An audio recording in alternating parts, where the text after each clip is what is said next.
भाभी आज खाने में क्या बना रही हो? आज माँ जी का पसंदीदा खाना बना रही हूँ। बहू जरा पानी लाना तो। जी माँ जी अभी लाई। कुछ ज्यादा ही सास बहू में प्यार उमड़ रहा है। आज तो इन दोनों में झगड़ा करवा के ही रहूंगी। माँ इनके खाने की खूब तारीफ करती है ना, आज मैं इसमें बढ़ा के नमक डाल देती हूँ, तब आएगा असली मजा। माँ जी ये लीजिए गर्मा गर्म खाना।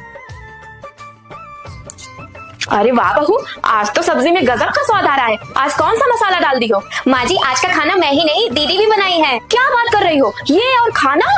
जी माँ जी, आज मैं खाने में नमक डालना भूल गई थी। जब मुझे होश आया तो देखी दीदी खाने में नमक डाल रही थी। तो आज के खाने में सिर्फ मेरे हाथों का ही नहीं बल्कि दीदी के भी हाथों का स्वाद है। ये आज तक एक कप चाय तक नहीं बना के पिलाई। लगता है तुम्हारे साथ रहते रहते सीख गई। चलो अच्छा है जो इसे खाना बनाने आ गया। अब बहू तुम अपने मायके जाने के लिए कह रही थी ना, अब तुम आराम से जाओ। जितना दिन तुमको रहना है तुम आराम से रह करके आओ, क्योंकि अब मेरा ख्याल और खाना तुम्हारी ननद बना लेगी। पर माँ थैंक यू दीदी, थैंक यू सो मच। अब तो मैं चली अपने मायके। ये मैंने क्या कर दिया, मैं तो अपने ही पैरों पे अपने से कुल्हाड़ी मार दी। अब घर का सारा काम मुझे अकेले करना पड़ेगा। आपको पता है मेरी ननद चली थी सासू माँ जी से मुझे डांट खिलवाने, बेचारी अपने ही जाल में फंस गई। अब तो मैं ससुराल 1-2 महीने बाद ही जाऊंगी। जब ननद जी को घर का सारा काम अकेले करना पड़ेगा ना, तब आएगी अकल ठिकाने।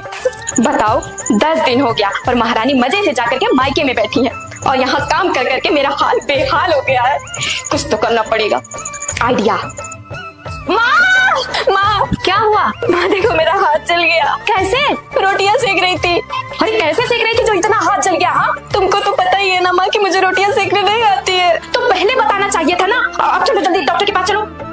माँ अब तो मेरा हाथ जल गया और आपसे घर का काम तो होता नहीं है। अब कैसे होगा माँ, कैसे बताएं? माँ वैसे तो भाभी को मायके गए पूरे 10 दिन हो गया, अब तो उन्हें फोन करके बुला लो। हाँ करती हूँ। अरे बहू सारे घर का काम पड़ा है और तू यहाँ आराम से बैठी है। पता नहीं माँ जी आजकल मुझे क्या हो गया है। क्या हुआ बहू? पता नहीं माँ जी मुझे क्या हो गया है। खाने के बाद मुझे भूख ही नहीं लगती है। 8 घंटे सो जाती हूँ और मुझे नींद ही नहीं आती है। और तो और अंधेरे में मुझे कुछ दिखता भी नहीं है। अच्छा ये तो बहुत गंदी बीमारी है बेटा। रुक मैं तेरे लिए दवाई लेके आती हूँ। ठीक है माँ जी। ये ले बहू, रात को सूरज की रोशनी में इसे पी लेना बहू। अरे वाह माँ जी, आप तो मुझसे भी ज्यादा तेज निकली। बेटा जिस स्कूल में पढ़ी है ना तू, उस स्कूल की प्रिंसिपल रह चुकी हूँ मैं। क्या समझती हो मैं उस जमाने की सास नहीं हूँ, मैं इंस्टाग्राम के जमाने की सास हूँ। चल चुपचाप उठ जा, काम कर ले घर का सारा। आई बड़ी।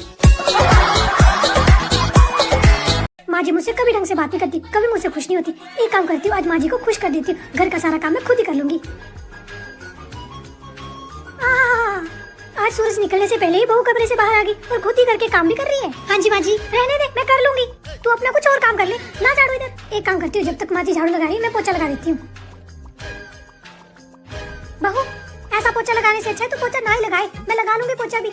माँ जी को तो मेरा कोई काम पसंद नहीं आता। मैं जल्दी से गर्मा गर्म खाना बना देती हूँ, शायद माँ जी तब खुश हो जाए। लो माँ जी आज मैंने अपने हाथों से आपके लिए गर्मा गर्म खाना बनाया है। आज इसे हो क्या गया, आज सारे काम बिना बताए हो रहे हैं।